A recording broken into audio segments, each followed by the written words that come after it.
Gentlemen, welcome, welcome, welcome. It is time to get things rolling here on a very special Robert Hollis video series. And this is Mastering the Science of Getting Rich. Wow, this is going to be amazing.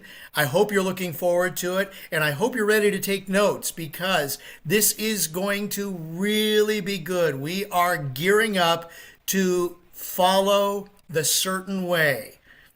Like the Mandalorian says, I hope I'm not stealing your thunder with this, Robert, but the Mandalorian says, this is the way. So we are going to be our own Mandalorians. We are going to follow the way, and the person who is going to help us teach the way, the certain way. Ladies and gentlemen, Robert Hollis! Well, Craig, thank you so much. I really appreciate you all getting on here and the starting of this. It's funny, someone sent me a message saying, your chapter 1 video is one of the best videos I ever seen. And it was a comment on YouTube. And so I clicked on it, and apparently I've been doing this all the time since I found out about this book. So there was a video on me going through chapter 1 a number of years ago. So I've definitely grown since then. I've definitely earned a lot more millions since then. And so, and helped a lot of other people get to 7 figures. So that's why I'm doing this. So we're going to go through a video at a time. A chapter at a time. And this time, what I want to do is I'm not only going to allow you guys to ask questions, but I also want you to be a participant in what you got out of it. Does that make sense? So we're all together. And I would ask you guys to bring as many people as you on with this, because this is just about using the principles that I learned from The Secret to apply to my life. And so even when I got back into thinking about doing this, the very next thing that happened is I seen a post by accident. I don't think so. And it was Ted from Business from Home saying that he wanted to induct new people into the Hall of Fame. And so Aaron Parker posted on there, underneath there, Robert Hollis and Josh Swagel. And right under that comment, Ron Henley, raise your hand, that is also in the Hall of Fame. He said, yes, Robert. And it was amazing because I didn't even know it existed. So then I reached out to Ted, and he sent me the page. I went to the page, and it said, you need to find 2 people that are already on there. And you got to be doing stuff that's generically for the industry. And, I've been blessed to speak with Eric Worre 5 times. I've closed out his event twice, Association of Network Marketing Professionals. I've closed their event out twice. I've spoken a number of times for Ray Higdon and so many other people all over the world in this industry, right? And so, there's a point that I'm learning right now with the Silva method, Jose Silva, the method. And it's funny because, now I'm looking every day for miracles, going from one place to another. And when you're in the right mindset and you're learning the right things, then you get to not only look for them, but anticipate them, and they just keep coming. So I thought, well, if I stepped out and did a little bit of this stuff, what if I stepped in with the knowledge that I have now, and how many people could I help? It's not really about anything other than you getting the life that you know you deserve. So what we're going to do first is I'm going to jump on here and we're going to play the first chapter. All right.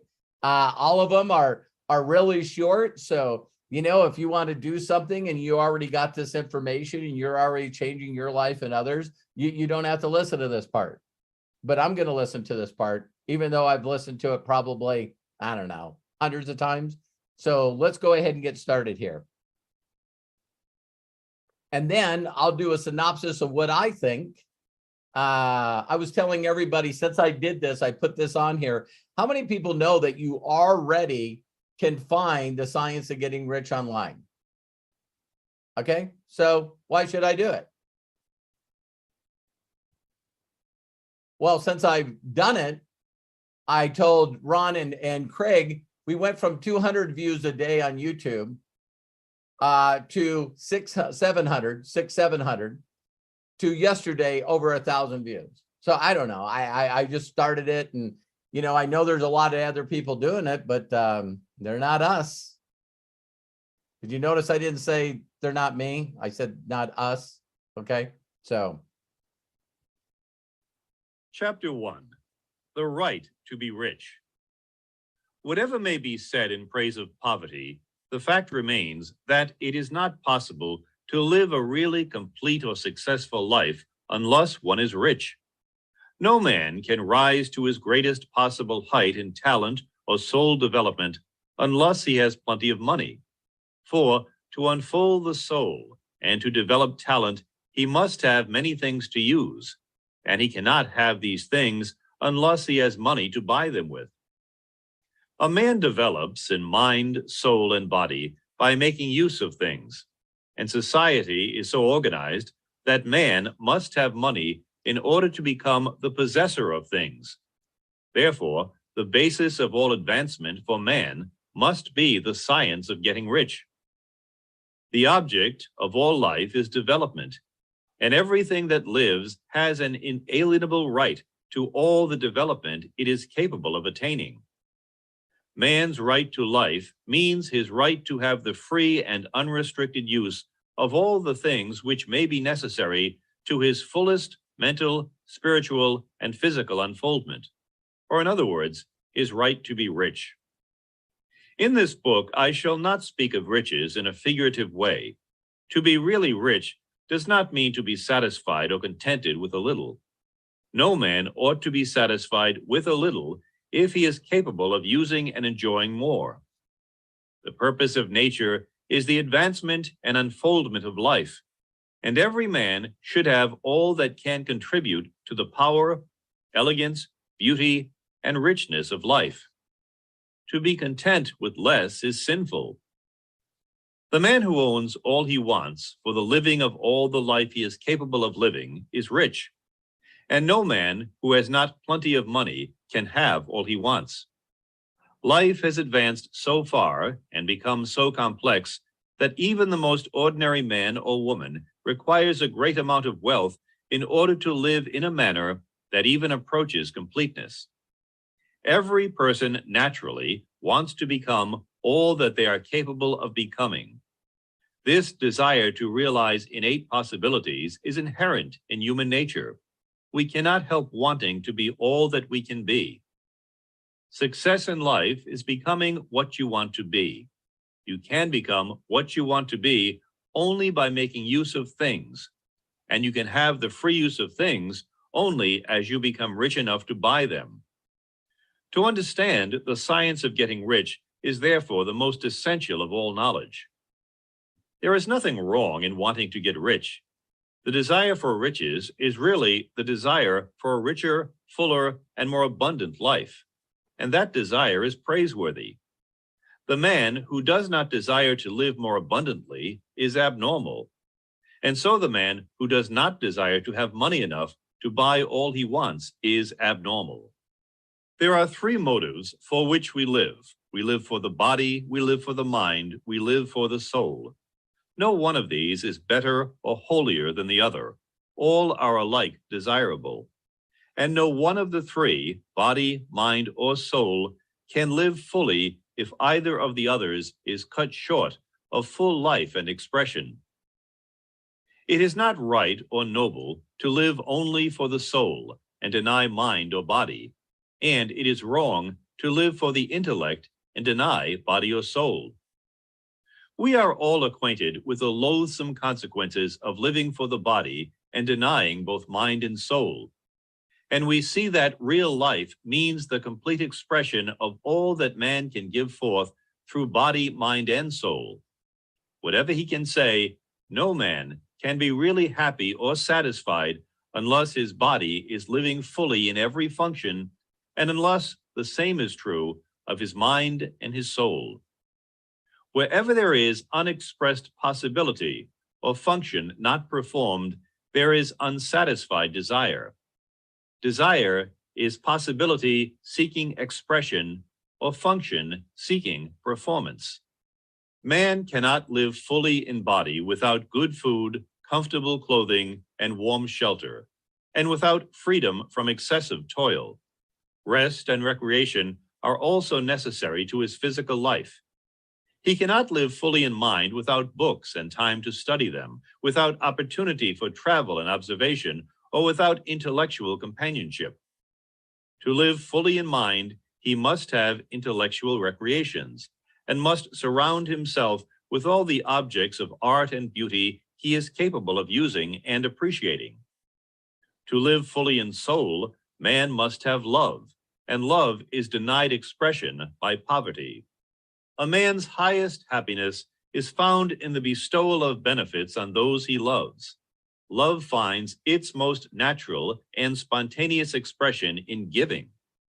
The man who has nothing to give cannot fill his place as a husband or father, as a citizen, or as a man. It is in the use of material things that a man finds full life for his body, develops his mind, and unfolds his soul. It is therefore of supreme importance to him that he should be rich. It is perfectly right that you should desire to be rich. If you are a normal man or woman, you cannot help doing so. It is perfectly right that you should give your best attention to the science of getting rich, for it is the noblest and most necessary of all studies. If you neglect this study, you are derelict in your duty to yourself, to God, and humanity. For you can render to God and humanity no greater service than to make the most of yourself. Chapter 2. There is. Okay. Don't you guys like the simplicity of this chapter? I mean, just the simplicities. So let me just throw out some things to all of you. The first thing I want to bring out to every one of you is, do you personally, throughout your life, even though you're grateful, we understand the importance of being gratefulness, but how many of you, like me during the day, go, oh my God, I'd like to go there. Oh my God, it would be cool to take my family to that place. You know, I wouldn't mind having a house there. You know, I wouldn't mind giving money to that charity. I wish I had the money to give to those children, or whatever charity touched your heart. You run into people that are really close to you. It might be siblings, family members, whatever. And you go, God, they just have they don't have very reliable transportation. I should just buy them a car. I wish I could just buy them a car. Because there's two things that each and every one of us are motivated by. Not only personal stuff, but things that for others.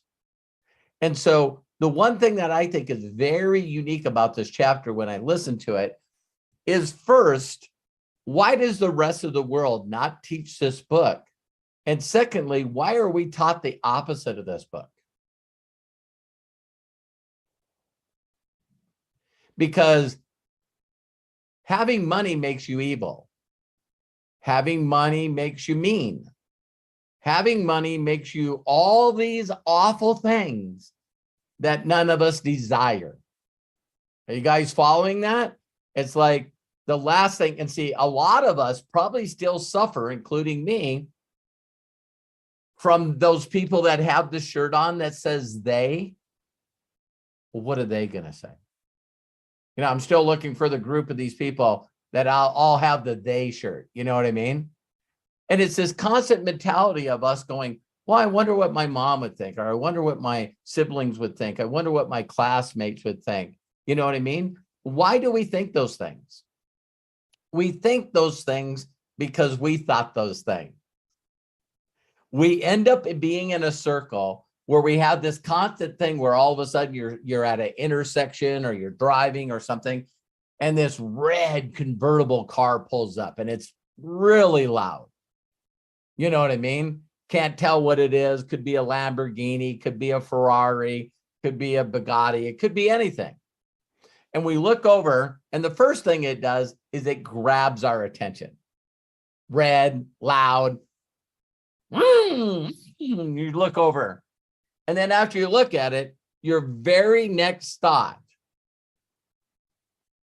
is, what a waste of money. Oh my God.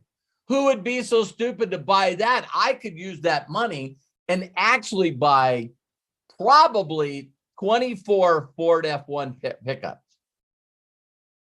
You know what I mean? And you look and see who's driving it. And it's just this extremely gorgeous woman. And she's got to be in her early 20s. And the first thing we all think is, man, she must be an entrepreneur and she must have like work ethic like no other. Now, we say, daddy's girl. We say, she's in the oldest profession in the world.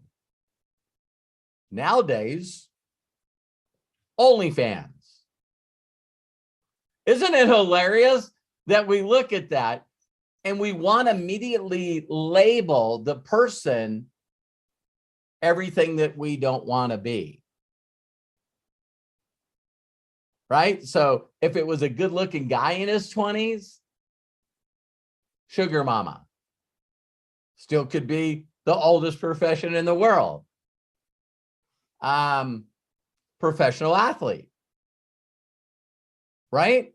So it's always the things that we see that we immediately start wrapping our mind around. And you got to ask yourself, where in the hell did these thoughts come from?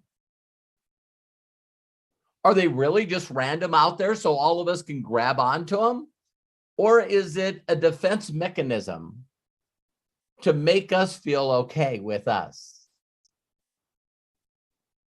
See, the defense mechanism is if we can label that person that's driving that car, or we can label that car as something that's not desirable, something that we would never have, then it's okay. Because if we picture that car or that individual as anything other than what we should be, then it's like, well, why did they go out and do it? Even though they're talking, a lot about me doing these on YouTube live, right?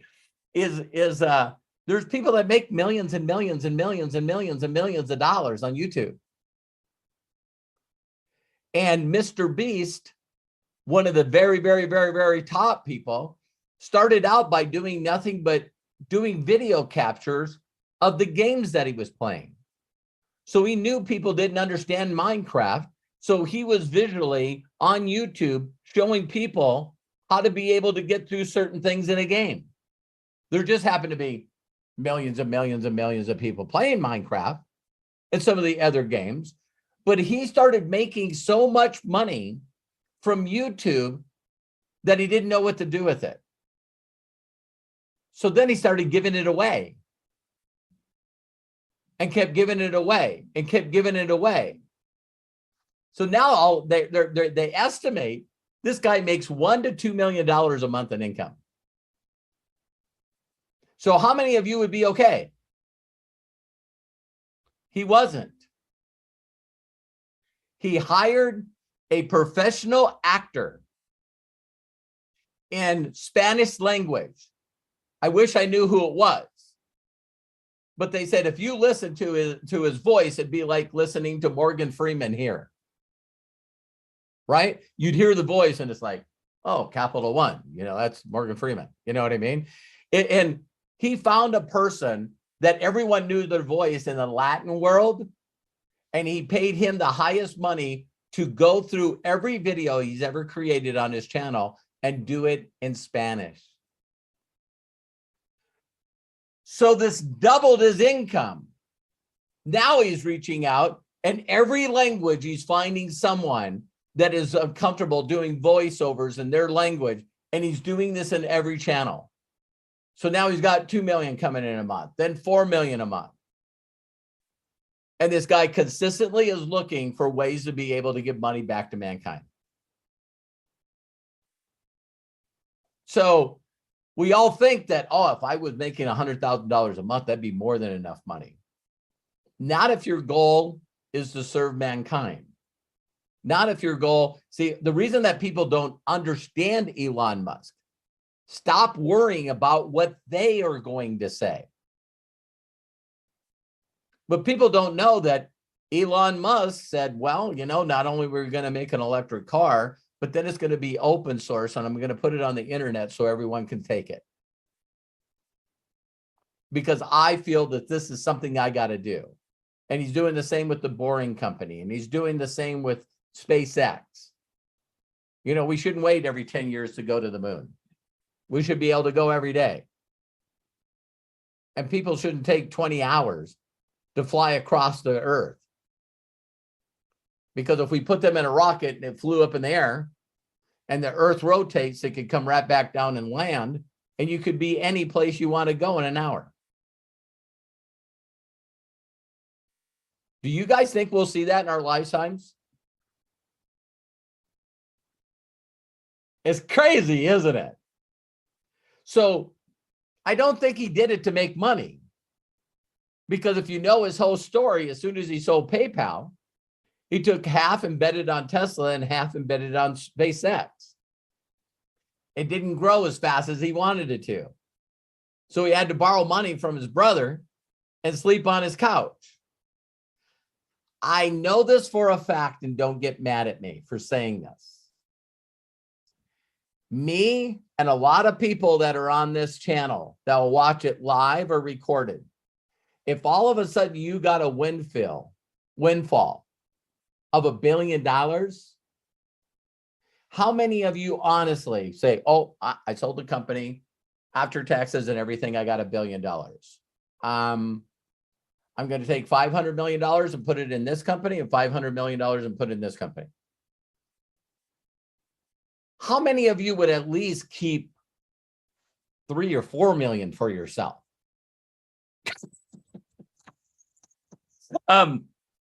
This is going to be a joke, but it's not a joke. I have people that love me, that surround me, that are parts of my corporation to stop me from doing stupid stuff like that. Because I'm the kind of guy that would do it. Money just keeps coming to me. I believe in the principles of The Secret. Money just keeps coming to me. Who cares if we blow it all? And Matthew and my wife, hang on. Let's make sure that we're taken care of before you take everything and bid it on something. So the only other things I had on here is desire for more. That everything that everybody else tells us that money is, it's not. You're going to have to work through that. And how many of you actually believe that you could live a better stress-free life with just more money? Is there any of you that would like to get rid of that despair, that worry? Like Henry Ford says, so his kids were trying to prove him incompetent so they could take his company away. And so he turned around and they said, well, do you know math? And he goes, no, I don't know math. Well, I don't understand. How do you run a business? He says, there's a button on here that says A. I press the A button, the accountant shows up. I tell him what I would like to do, and he tells me whether or not we can afford to do it. Henry Ford's success is from his uneducation. Because he knew he couldn't do a lot of things, so he would reach out to people that did it.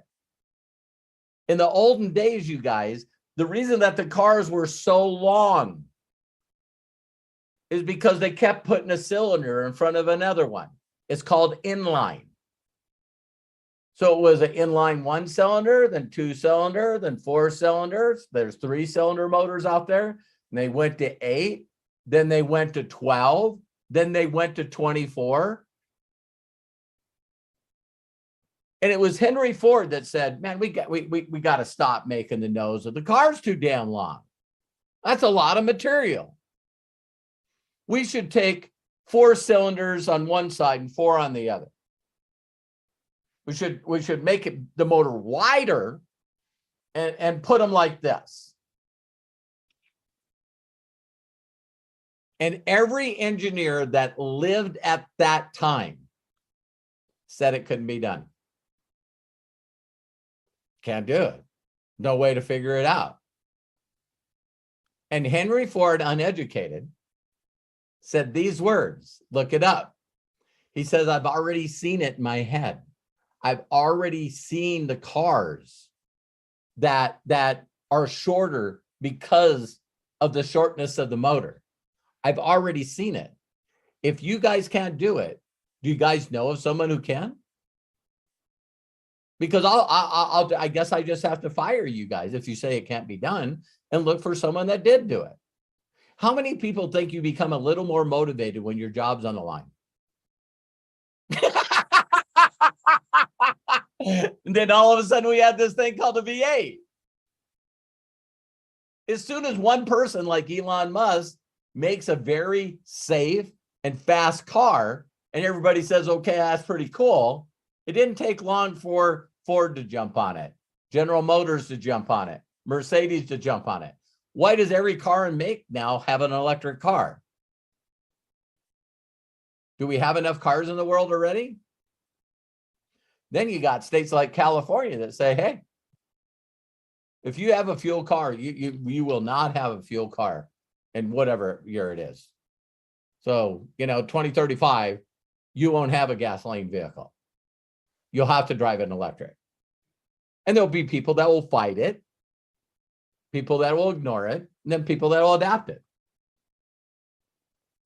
So before we open it up on questions, I think we're all in agreement that when we hear from now on in this chapter, when the person that says the word or the person that wrote the word says man, we do understand that that's woman too, right? So I just, it was written in 1910. Let's not beat them up too much. And then the other thing is I just want you guys to understand the feeling behind it. So now that we're talking about the feeling, here's where people mess up. It's all logical. So it's got to make sense. We got to put labels on it. We got to make sure that that's what makes us go out and say, John, what do you think about this? Corky, what do you think? Renee, does this make sense? That's why we do that stuff, because it becomes the rational thought. I've had some vehicles that I personally have purchased and built. And I'm telling you what, ladies and gentlemen, I felt amazing in them. In high school, I built a V8 Vega. I seen it in a hot rod magazine. Grumpy Jenkins built it. I bought the magazine. I looked at the parts. I made the parts in my uncle's garage. And I put a V8 out of a station wagon into a Vega. That thing was fast. Why was it fast? Horsepower to weight. Everybody had a V8 in a 4,000-pound car, a 3,500-pound car. My V8 was in a 1,600-pound car. Okay? So I know I'm weird, but I seen it. And then I wanted to do it, desire. And I kept thinking every day, what is it going to feel like when everybody goes, what the accomplishment? Everything that a person's looking for, right? So I want each and every one of you to understand that, one of my things I wanted to do for me is buy a Rolls Royce.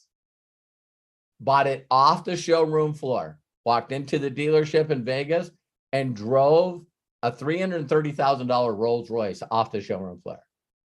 Got a video of it. Craig's been in it.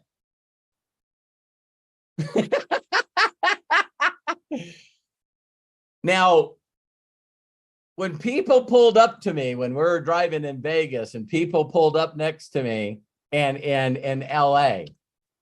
People looked at me different. I felt different.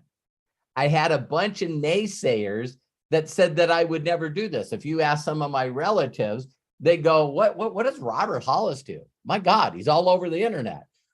He goes door to door, I think, selling skin cream or water filters or something. Remember the girl in the car? They immediately look at me as something that they would never do. So they have to put those labels in. Robert goes door to door selling skincare or water filters. See, that's their thought. Because they don't want to do that, they never would lower themselves to doing something like that. So that means that, hey, they just don't need to do it. Are you guys following me?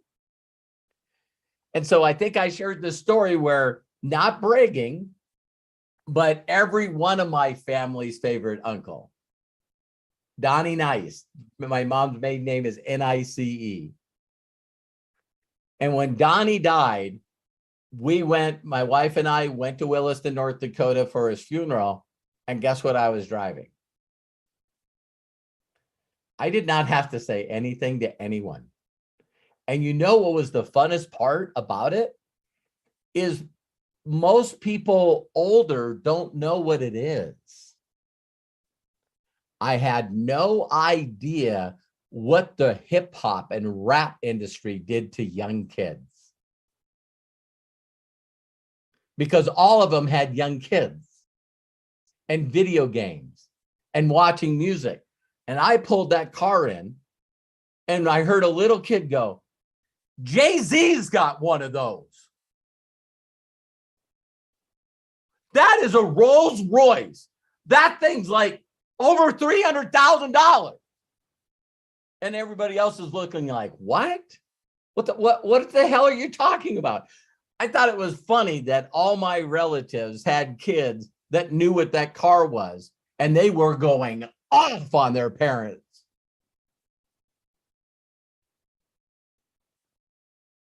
Did that feel good?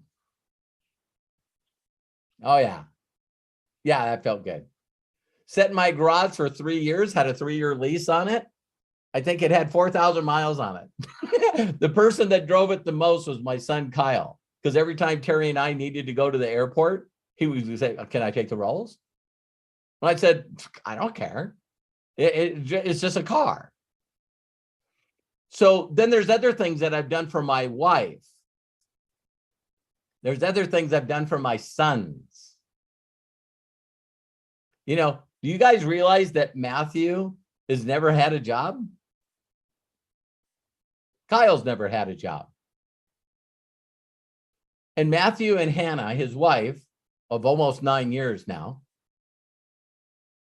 the Hollis organization is also always paid for everything they had. Matt, first car was a Tesla. Now he's got a new Tesla.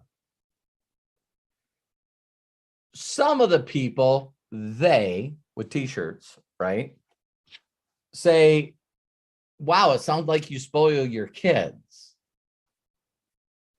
Making sure they're happy is not spoiling them. If any one of you have met my sons, they're polite, they're smart, they got incredible manners, they think outside of their head. There's none of you that could beat my sons to a doorway. No way. They'd get there before you and open the door before you. So respect and manners is different than spoiling. Now, some of you would go, well, maybe Matt wants to be more independent. I'm not doing this for me. No, I'm doing this for me. Did you guys catch that? Making sure that Matt, not only do my sons get paid, but then I have an accountant and a CPA take care of their taxes. Why not? So Matt, some of you are freaking out right now, but Matt also is part of Hollis organization. So when he gets an apartment or wants to buy something and he pulls out his tax returns, and they're multi six figures, it has been like that for years. My sons got credit because I taught them how to have credit.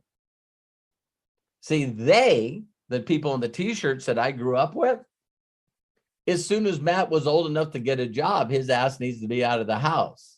I did what I was supposed to do. He's on his own.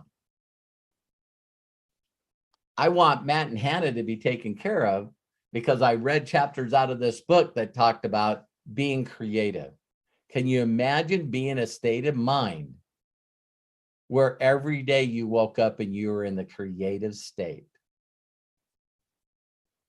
No despair, no worry. All the people you love are taken care of. You guys got to focus on the feeling, the feeling. Have any one of you bought anything for anybody? What did it feel like?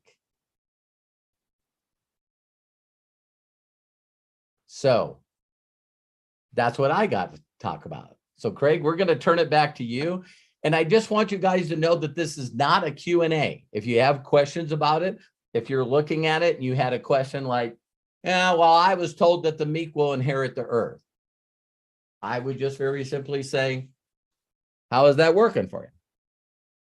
All right. It's like, I was taught a lot of things, you guys, that weren't true. All right. So one, if you have a question, but two, if you just want to make a comment, you know what I mean? When you read this, how did it make you feel? Or when you got this? Because I know some of you will find this religious and just get over it. I'm going to just be me on all these videos. So 2 or more gathered in his name, it shall come to pass. And I believe with these videos, we're going to alter and change the lives of hundreds of millions of people. So your thoughts and your feelings about what we're talking about here, 2 or more gathered in his name, it not only should come to fruition, but it needs to come to fruition for you. So if you're asking questions, great, but if you're participating in a way to be able to give a person a different perspective of what you thought or what you felt or what you thought your block was. Because when I read this chapter, I just went, wow, I'm not stupid for wanting it all and wanting it now. I can really make a lot of huge differences in the world. I'll give you one more. I loved one time when I seen Les Brown speak. And Les Brown, the person that introduced him, talked about how much he had changed the world and how many people he helped and how much he was worth. And Les Brown said, you know, it was funny because I'm old and I use mascara to dye my hair and my eyebrows and stuff. And he said, so I stay looking young.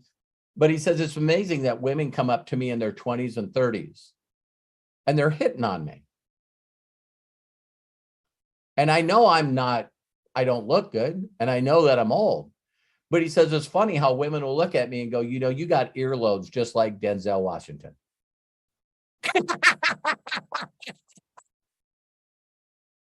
But wouldn't it be neat for they to feel pretty cool about you?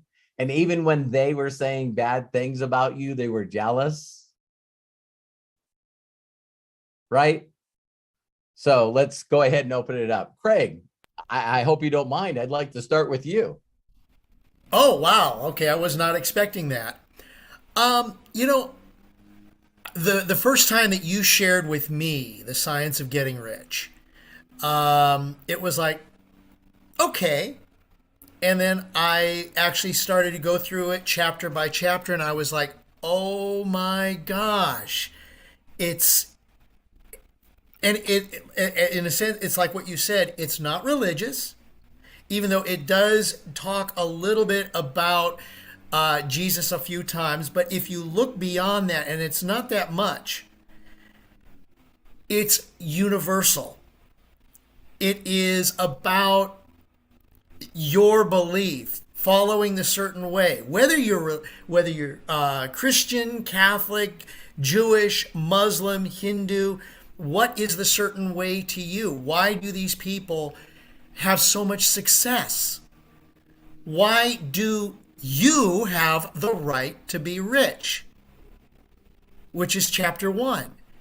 And it's just logical. Okay, whatever your belief. And in fact, I remember the first time that we went through it, we had a couple of people in the first time that we talked about this, Robert, that were religious. And they actually were able to attribute the science of getting rich to their belief. Right. And if you just open up your mind and think that, okay, yes, you have your belief, but if you look at it in this way from a people perspective, there is a science to getting rich. And, okay, I know we've been saying it, this is the way. Thank you, Craig. I don't know if Matt, are you on there? I know that I don't know if you're just listening or you're back there. Do you want to say anything?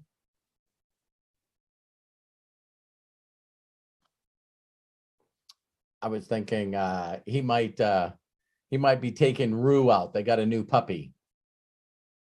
So now they got Milo, the older your corgi, and now Rue. Matt, you want to say anything? Maybe I got to ask you to unmute. I don't know. Hey, can you hear me? Yeah. Yeah, I don't have my whole camera set up or anything like that, but obviously, like, us going through this got me very excited, because sharing this knowledge with people, me and my dad were talking right before we got on here, and it's like, for some reason, things just rotate and you end up hearing the same wisdom that you heard before, but it's at a new place in life that you're hearing it. And it's so interesting how that happens in life. Call it fate, destiny, whatever. It just seems like the science of getting rich is the thing that we're supposed to be going through at this time now, like, it just feels that way to me. So it's a really interesting thing when my dad comes to me and goes, hey, listen, I've actually really been diving back into the science of getting rich, because, me and him like to share what we're going through. We're both learners. So I'm like, hey, I've been listening or reading Meditations again by Marcus Aurelius, and here's some stuff I was reminded of, and he's that way with the science of getting rich. So I've just started going through it again too, and it's one of those books that obviously has stood the test of time, and not only has impacted people, but in a lot of ways, you look back and you see all the different books that have been written, programs that have been invented, videos that have been shot, films that have been created, all because of one man's concept and ideas. And I think that the fact that we're now going through this one by one, last summer we went through Think and Grow Rich a little bit. Yeah. And Think and Grow Rich is one of those books that's inspired by the science of getting rich. So I just think it's destiny and fate that we're all here going through this. And I hope that it impacts everybody and everyone's taking notes and listening. Because I think one of the greatest things that we can do as human beings is get on and share how things impact us and those ideas. Like my dad said, this isn't supposed to be a Q&A. And when we did the Think and Grow Rich too, we did something similar where it's like, listen, we're here to discuss the concepts in this book and how they impact us and impact other people in our lives that we share them with. So yeah, I just appreciate everybody being on here. Thank you, Dad, so much for setting this up. Thank you, Craig, for hosting it. I'll definitely have my camera stuff set up next time. But yeah, I have been taking care of a puppy, so I'm just all over the place. So, well, I love you, Matt. Matt, thank you very much. Sorry for the noise in the background here, but where I'm at, somebody decided to blow some leaves around. Do a little weed whacking. Yes. Well, why don't we go ahead, and I see hands raised. Okay. Let's go ahead and start from the very beginning. A very good place to start. Sounds like a song that I remember. And Bill Shoemaker, you've had your hand up, so thank you very much. Let's go ahead, ask you to unmute, and please share. Thank you, Craig. Thank you, Robert. You bet. Hey, brother. Thank you for your stories. I had a cousin who worked on cars too. He put engines in Vegas too. And in Volkswagens, but he's no longer with us. And there's one reason, because he couldn't get past himself. It was always about him, and I hear ya. and you're the opposite of that now. So thank you I love your stories. So what I got was that, I've read this book over probably the past 15, 20 years, but I just never really studied the book. And what I'm getting now is I've really been derelict in my duty to God. I'm not religious. I believe in the teachings of Jesus, but I've been screwing up, and I just didn't realize it because my programming said that it was okay where I was at, what I was doing just fine. I didn't really have to. And I love your analogy of the what if. That's an Abraham Hicks thing, by the way. What if this? What if I could do this? What if I could be that? Right. But very, very powerful. So I now see it very powerful. I can see where I need to be and where I screwed up. And so this is powerful. Thank you so much for that. I really Thank you, Bill.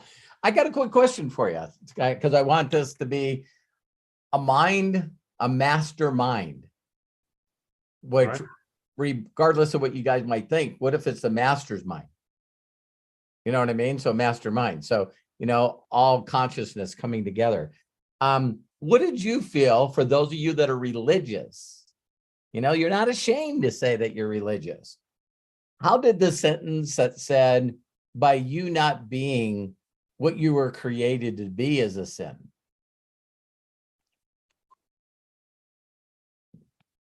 Because the first time I read that, I was like, I love that slogan. You're a gift from God. What you do with that gift is a gift back to God. So it's 1 in a 400 trillion shot that we're even alive. And then we all uniquely got a DNA that makes us uniquely different from everybody. And we spend all our time listening to other people and trying to be the best like everybody else. That's pretty weird, isn't it? So, wow. What if you really, truly thought it was a sin? Because, see, I know a lot of religious people that still do a lot of sins. So they might do a lot of things that are sins that they got to constantly ask forgiveness for, or constantly get rededicated for. But earning money and being the best you can be is one sin that you don't want to break. Put up the 7 deadly sins, and I'll do every one of those, but I'm not going to be the best I can be. I'm not going to break that sin. So, Bill, thank you so much. Yeah, when they read that, sometimes people go, oh, so I've been sinning because I haven't been trying to be the best I can be. Interesting. So there's another one scripture that pops in my head, for it's by their fruit you will know them. I tell people, if you're really religious, do every one of they and your family and friends look at you, and that's the reason they're not doing this?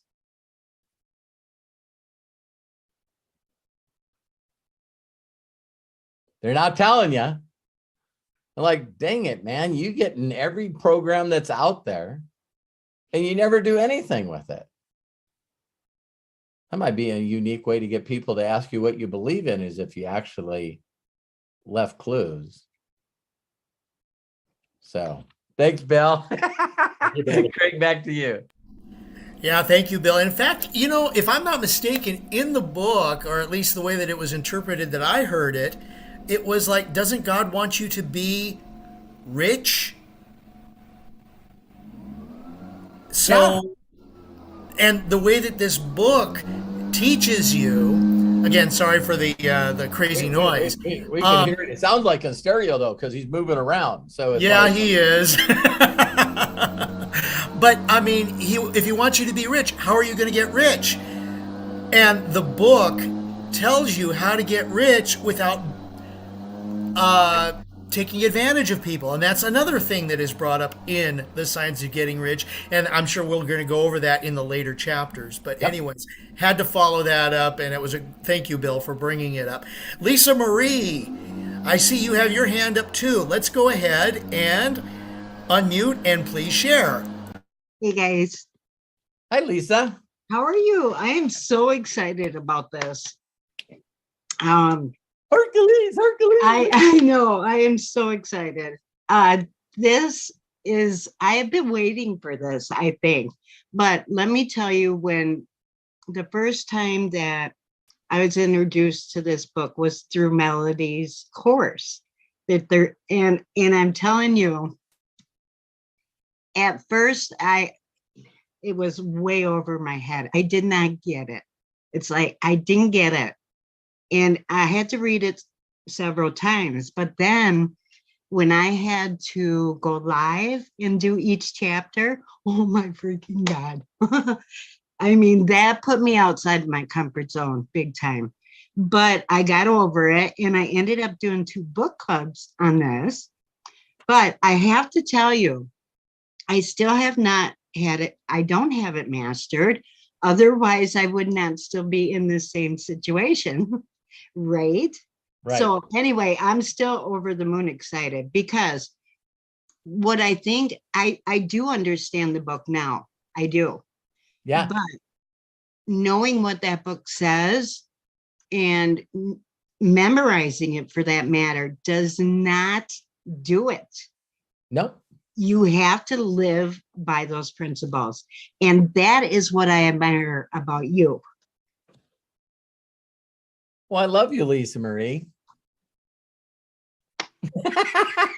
I remember when we used to all get on these. For people that don't know this, I used to put together, we were on them all the time, and we're going to do the same thing, is help people go through breakthroughs of each part of it that they don't believe for themselves. And when they believe, so if you guys see Lisa Marie getting emotional, we've just known each other for a long time. So I'm proud of you.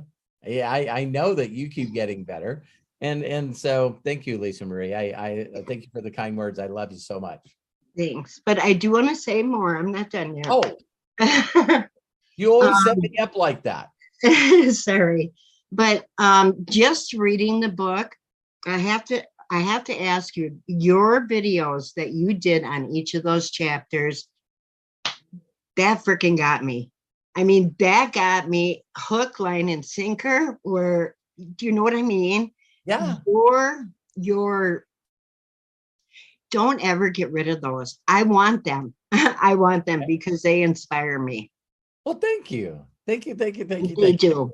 And yeah, I need to keep those for sure. But anyway, I didn't get, it wasn't just the book and the videos.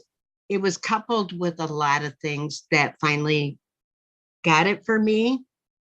And that was your videos, Melody, you. I mean, yeah, those videos and Abraham Hicks. I mean, Yeah. just a whole bunch of things that compiled together. It Oh. just like, yeah. So Yeah, now all I got to do is live by these principles, and you are a perfect example. Yeah, don't. Thank you, Lisa Marie. Don't think about, oh my God, this is another thing I got to do. No, I look forward to it. I never really read the 3 chapters in a row. I've been reading this book for, ever since we've known each other, whatever, not consistently, but I sure the heck am now. Well, I think everything is timing. The last thing you should do is ever beat up yourself for not being someplace that you felt like you needed to do. Stop beating yourself up. Stop sabotaging yourself. It's like, oh my God. And you guys know me, I'm human. So I do it too. Mm-hmm. Now that I'm looking at my YouTube channel, and started it in 2012, and I was going, wow, what if I was consistent for 12 years? I wouldn't be looking at other people's channels with 1.9 million subscribers, because I could be looking at mine. So That's right. And you know what else? I want to say one more thing. Fear stops us so much, because if it weren't for fear, and nothing against you. You know how much I love you and how much you mean to me. If fear wouldn't have stopped me, I'd have been doing exactly what you are doing right this second. And Yes. I would have been doing it with this book. So it's just like, Well, someone asked me a question, Lisa Marie, and this is really cool. There's a guy named Daniel. He's the one that does the voiceover for all my videos on Spanish. Okay, a lot of people don't know I got him, right? Incredible guy. He'll watch this, so thank you, Daniel. And so I showed him a video of a lady that did the translation and had the translation in Spanish, and so his voice is amazing. And he goes, well, listen, if that video's already got 1.9 million and she actually read the book already, then maybe I should just promote that book and not do it. So you guys, I used to teach a course called Six Figure Marketer. And what I requested people to do, like Melody and like Lisa Marie and the people that were involved in it, is them to do reading the chapter on a video and posting it online. And so, because it made you go through a lot of stuff and you work out of that. So it was just amazing. As I said, well, listen, if the science of getting rich says there's enough for everybody, that will be in another chapter, the advancing person. It's like, oh, there's 8 billion people on the planet. 8 billion people don't know about this. So I'm sure another video by me that will never be seen. It's like, are you kidding me? Everybody that's on here should be doing some kind of video online, some kind of content online, because me and Matt were talking about this, not to get off track, but if you want urgency in your life, the way that this AI is advancing, there's going to be people that people love to talk to and people that people don't like to be talked to. The human experience is the only thing that the AI can't take away from us. It's going to be a while before you can get on there and it's like, the II said, Lisa Marie, I love you. I'm so proud of you. I'm so happy that we've known each other all these years. It's going to be a while before the AI not only has that connection with Lisa Marie, but can actually say it where she knows that I believe it when I say it. I do. You're amazing. Yep. I love you. Love Hey, too. thank you. Thank you. Great words, man. You guys liking this? I guess if you're not liking this, you would have jumped off. So Thank you so much, Lisa Marie. Appreciate that. And before we get to John Tier, who's got his hand up next, this is a great question that I saw in the YouTube from Hubert Palmer. He goes, when you read the book and when you start over after you finish, do you pick up stuff that you didn't get the first time? always. And the reason why is you consistently evolve.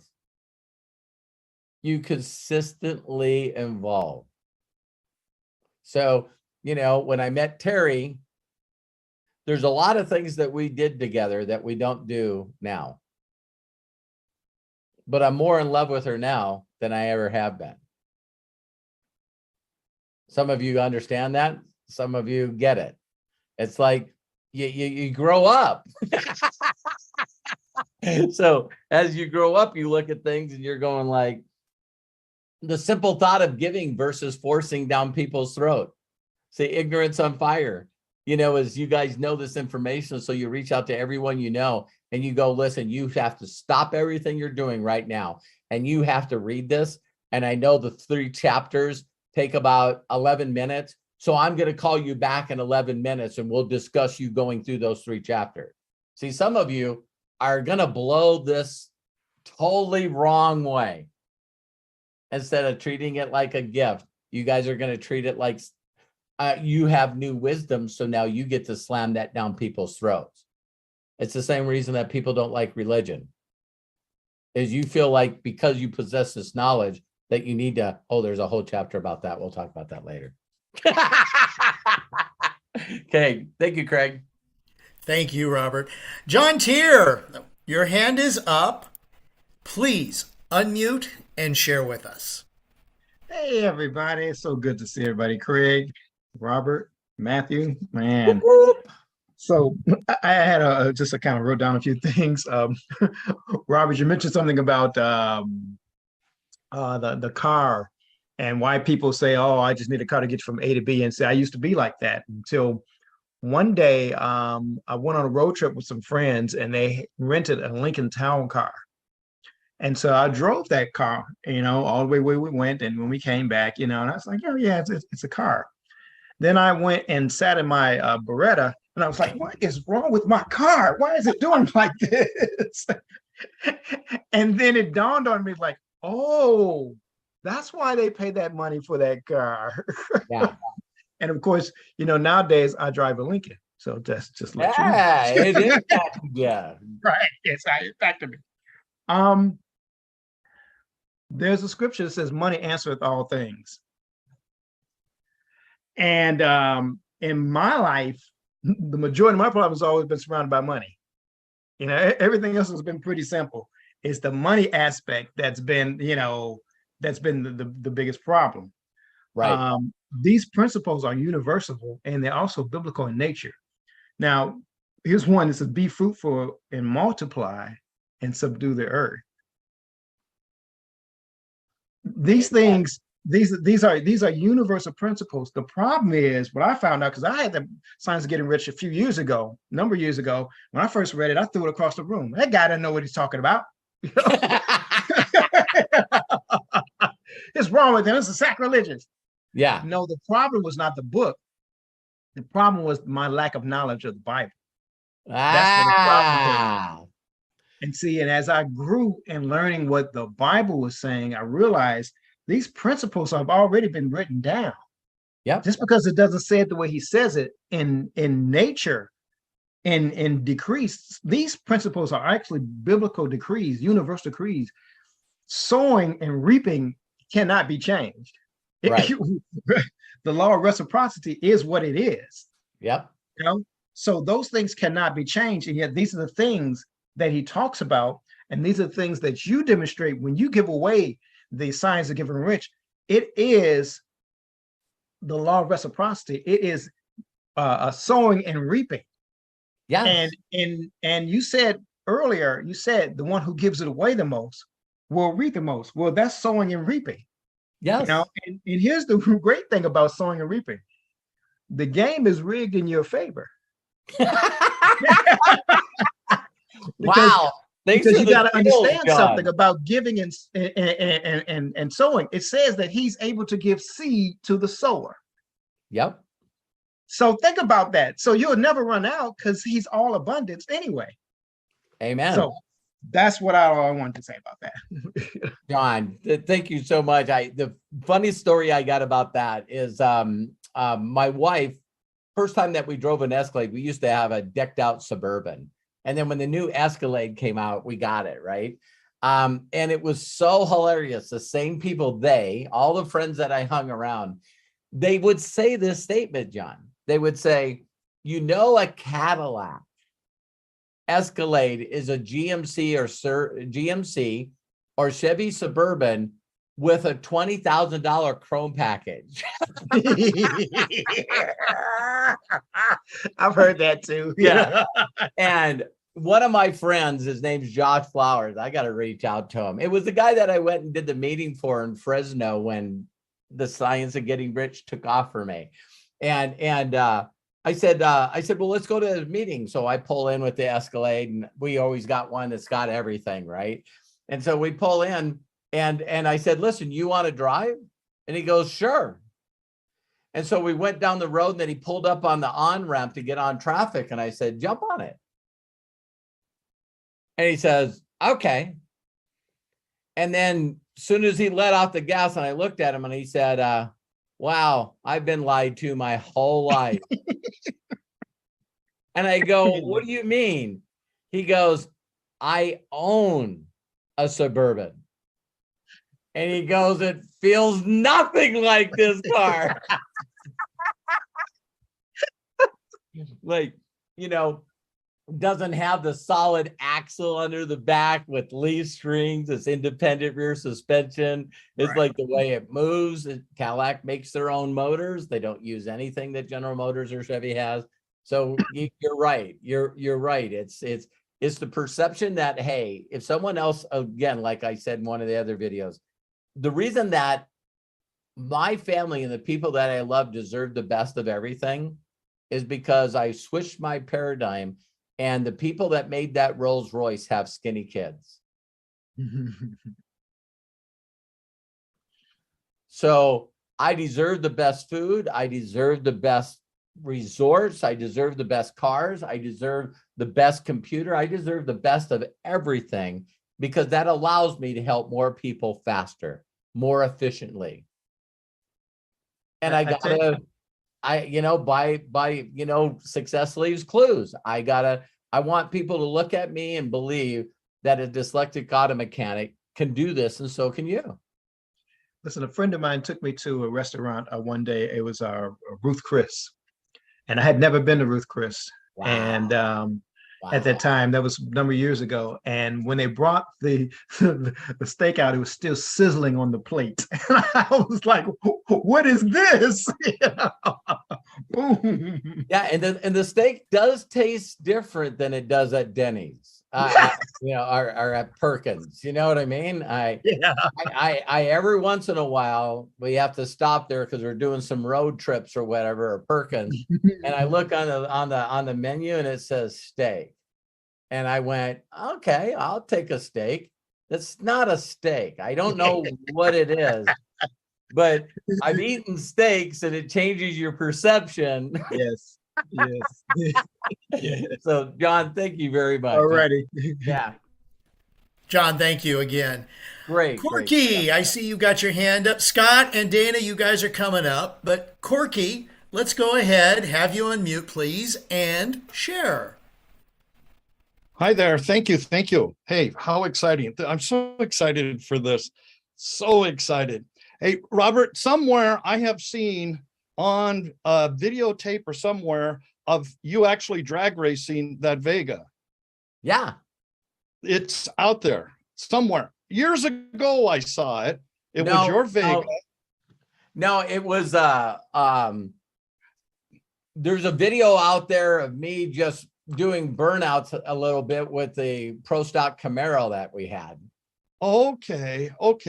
That's what 1,000 horsepower. Awesome. Yeah, that's it's on my YouTube channel. Put in advanced marketing. Right. Okay. Yeah. Okay. Yeah.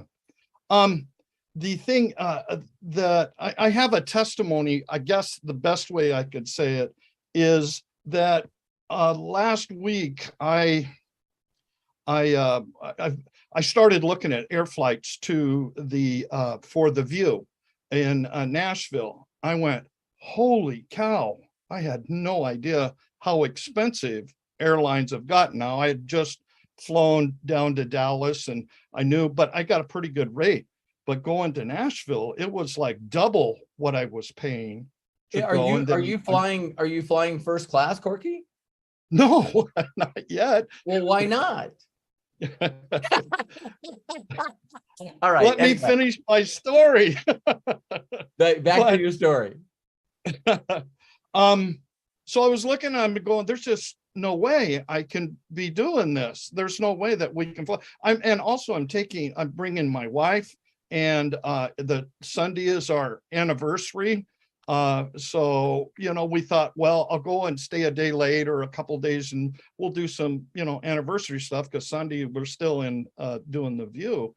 But I went, I started thinking, I don't think we can do this. It's like, that's a lot of money justifying. Then you look at hotels are $200, $300. So, gotta eat. Gosh, it started to add up, but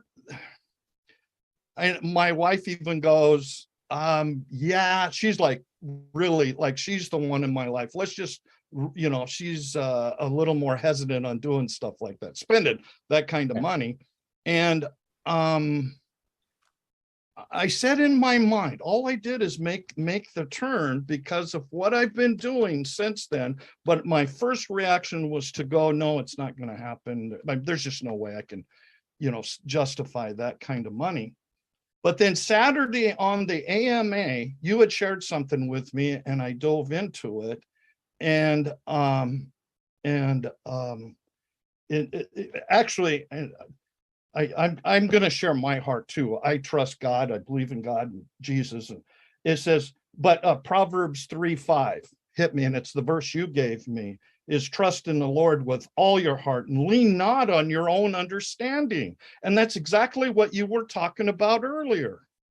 Yeah. That afternoon after the AMA, I got it out and I started reading it. In all these things, acknowledge him and he will direct your paths. That's the next verse. So Yeah. I just trusted that. I said, okay, whatever is going to be is going to be. And that afternoon, I got a call from a friend of ours that's a travel agent. She says, I hear that you wanted to go to Nashville. I've been digging at flights. I couldn't find anything, but what I can do is I'll give you a companion thing. I have one I'm not going to use. We're going for $300 a piece. Yes. Tell me.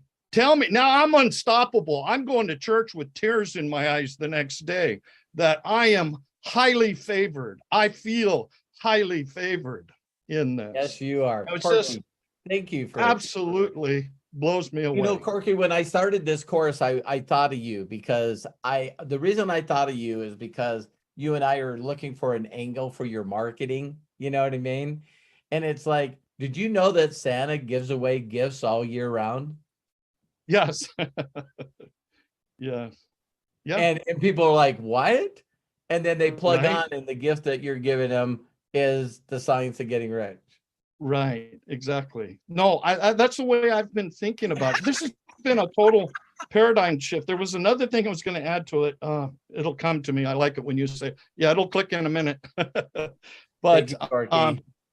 yeah, it's just been amazing. And now I'm ready to really, really take off and go. This is Little this miracle. got me to that next level. Yeah. Got me to that next level, and God knows what I need. I mean, Of course.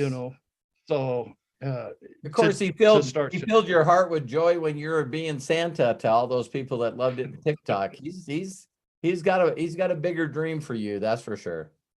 Right. Yeah. Thank you. You bet. Craig, back to you.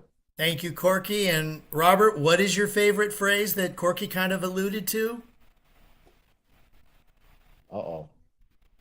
Because my first favorite phrase I think of is if what You are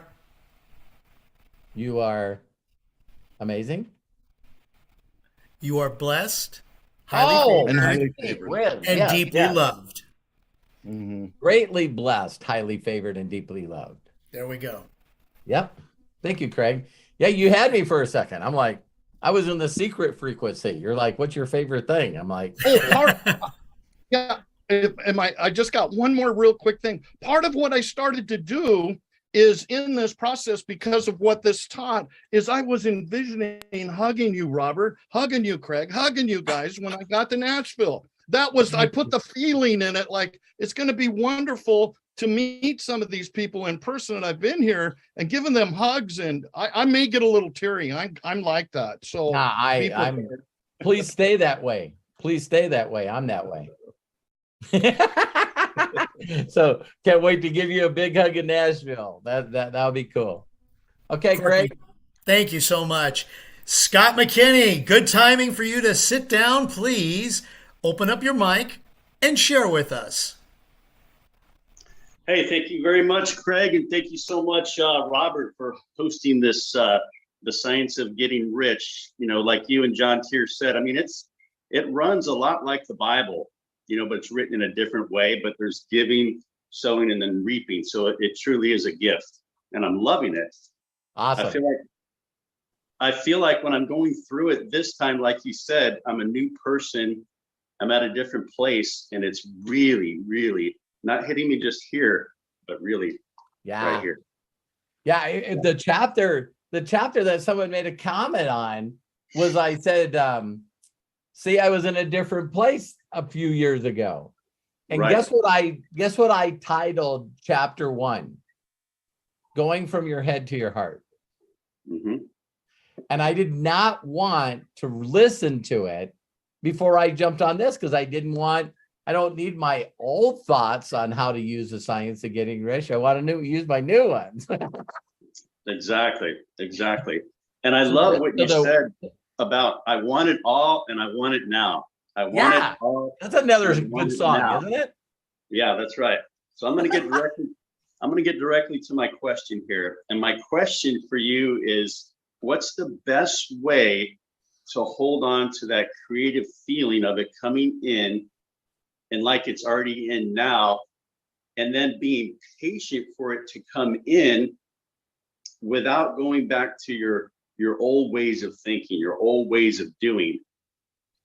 It's just, there's another scripture you guys might all like, is called the consistent renewing of your mind. Right. Okay, the reason how I renew my mind is through my ritual, RICH-UAL, ritual. And it's funny, science of getting rich, ritual. And Right. it's in my constant thoughts, Scott, all the time. I get jacked up and I can't wait to share stuff with people because as I'm going through it, it's catching me. And I go, I can't wait to share this with so-and-so. I can't wait to share this with so-and-so. I can't wait to share this with so-and-so. I hope that some of you, as we're doing this, want to make sure that you do your best to get more people on it tomorrow. Yeah. The thing is not to keep this. It's like, wow, I know some people, he's on here. He's not talking about marketing. He's not talking about, product. He's not talking about anything. I'm talking about the science of getting rich to help you become the person that you've always wanted to be. You know, it's in there. Yes. So Scott, the answer to your question is I keep plugging this stuff in my head. Just keep So when I plugging it in your plug head. this stuff in my head, it gets me away from the thoughts.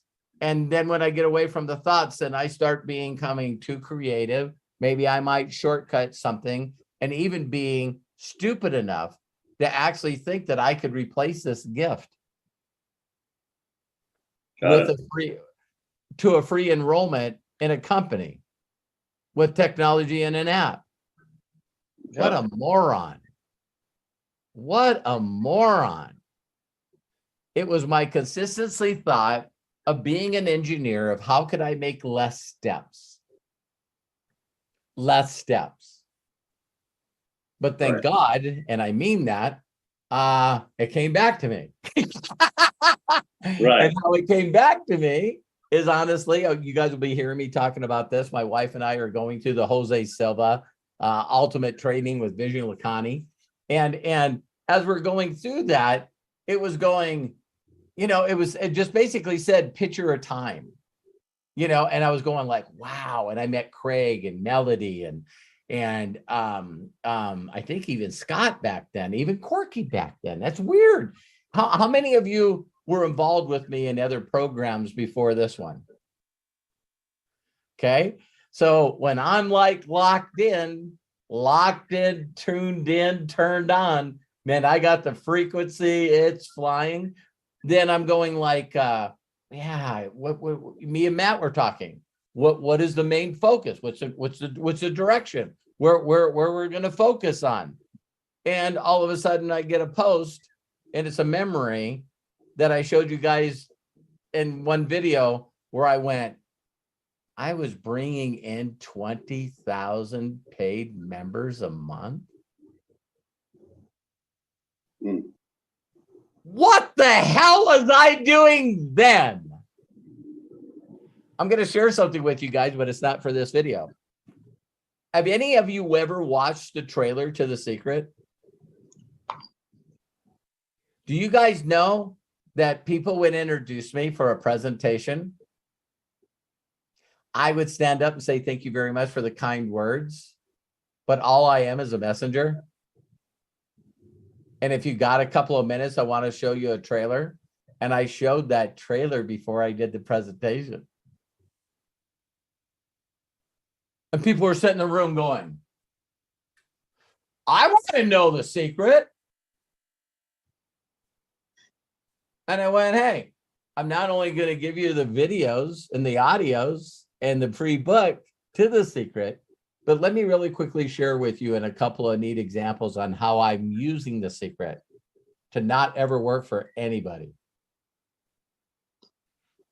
Yeah, I definitely wasn't about the product. So thank you, Scott. So that's the answer to your question. Every time Yeah, you're feeling, we all know that we got these curves that we go through. right. How many people know when their productive time is and their non-productive time is? Your non-productive time happens 10 minutes after you should have plugged back in and tuned back into the station. You know when that is. So it's like, wow, I love when I get dumps like this. Back in the old days, and I feel like there's a few people here that are this age. Have you ever been a road trip and you were plugged into a station and then all of a sudden you slowly lost the station? Like, it's in the middle of the song. You know what I mean? I love this song. And it starts getting disconnected. What if we really truly wanted to finish that song? What would you do immediately? Turn around. You might first thought, am I in a hurry? Do I need to be at this other place? No, but I want to hear this song. And you would turn around in the freeway and you'd drive back until the signal kicked in so you could finish the song. If you're more aware, as soon as you got the first clue, Scott, the first clue. Da da da da da da da da da da da da da.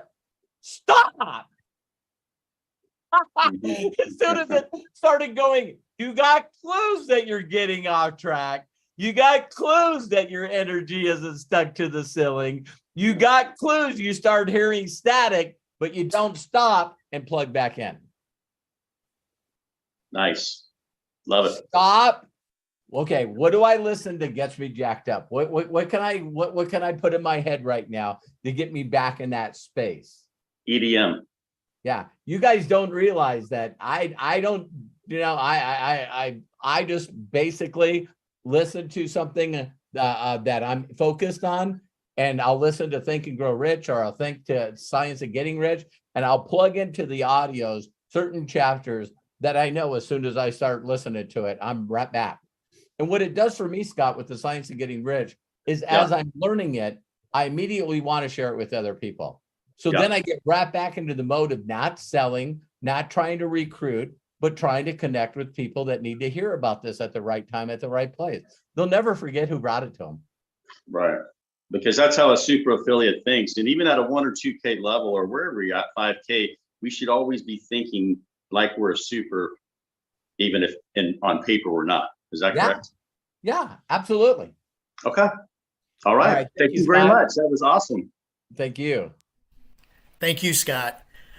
Dana Scranton, the man with the aurora behind him. Go ahead and please share with us. You betcha. Well, thank you, Craig and Robert, for putting this on again. It's fantastic. Always like to be reminded. I've got 7 editions of this book, and I read it once a year. Well, I think I should be reading it more than once a year. This book is rather interesting because it's a lot of people teach it. They get into various book clubs or they do YouTube videos and so forth. But, I found most of the time after reading it so many times and applying the principles that when you teach it the first time, you probably shouldn't listen to what you taught the first time.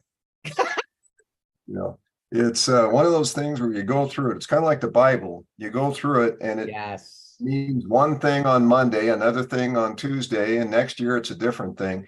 And it's all a function of your experience and how you apply what you learn, as long as you keep asking the question, what does this mean? How do I apply it? And how do I see that I am getting, I'm going to call it a reward, but reward for what I did? What did I bring to the world because I knew this? Yeah. And in this book, this first chapter, to me, one of the key words is belief. Yes. What this chapter is trying to do is give you the basis for belief. It's saying you can become, but in order to become in our society, you need money to get the things to allow you to create the options and choices to become. Now, you can create those options and choices any old way you want, but it's a whole lot easier if you're able to jump over some of the hurdles that are in your way that money would clear. But oftentimes in this chapter, people get hooked on the idea of money. Rich is money. Money is rich. Right. But as you get further into the book, even though he continues to bring the subject of money up, because after all, that's kind of what he's talking about, more and more of the book is about who you become and who you are, and what money has to do with giving you the options and choices to become that person. And that, when you get to that chapter, you are on the creative plane. That's very much what that's about. It's who you are, because you now have options and choices to create rather than compete. So that's kind of neat. So belief is kind of the foundation of this chapter.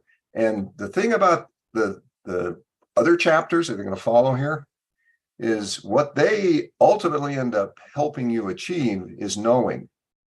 There's two different things here. Belief leads to knowing. And the only way you know is when the belief produces a result that proves your belief is valid. So what Wallace Wattles is trying to do here is he is trying to set you up in the beginning to believe that money has value as a tool to create in you more, so that you can become more, so you can be, do, have, and give more. And you start to believe it because now you're looking around and you're seeing proof and you're starting to think differently. And then when we get into these other chapters that Robert's going to teach, because man, he's really qualified to do this stuff, there's going to be chapters where, wow, thinking in that certain way. And then there's the tough one for most people, acting in that certain way. But when that starts happening, it starts coming together, and its belief starts to become knowing, because you see results. You start to see those little things that happen. It's like, whoa, well, let me sit back and be grateful for whatever the heck that little red bus was that just ran over me. What was that teaching me? As opposed to, that's SOB. Why didn't he turn on his turn signal? Oh, no. So this book can influence your thoughts in a lot of ways if you really allow it to sink in and work for you, like it's worked for Robert. But yeah, this first chapter is so pivotal, but it's oftentimes ignored because it's about belief. Yes. And and when people, I'm tangent here, I've talked to a few young people I know about this book, and boy, they get excited because of the title, Science of Getting Rich. And they read that first thing, and you know what they interpret you have the right to be rich to mean? They are entitled to be rich. Why? And that really set me back. And I thought, wow, that's true. There's an entitlement attitude. And this book gives you the opportunity to create in them the respect for who they are. That's what this book can do. And so when you read this book, it's all about teaching it to somebody else. You said that. Yep. And it's like the Bible. The only reason the Bible is any good at all for you, unless you're in a cave somewhere, is what you get to do for others with what you know, what you believe, because that know came from putting belief into practice. Well, that's my tangent for the day. Thank you, Robert. Thank you, Craig. Thank you. Dana, thank you so much for jumping on here. There's never been a time that I've had a discussion with you where I haven't enjoyed it. Your perceptions, your thoughts, everything that you put into it.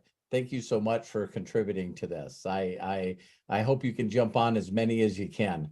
How many people got quite a bit out of what Dana said? It's like, yeah, it's like, I mean, this guy will bring me to tears all the time because he said such nice things about me and my creativity and the things that I've created.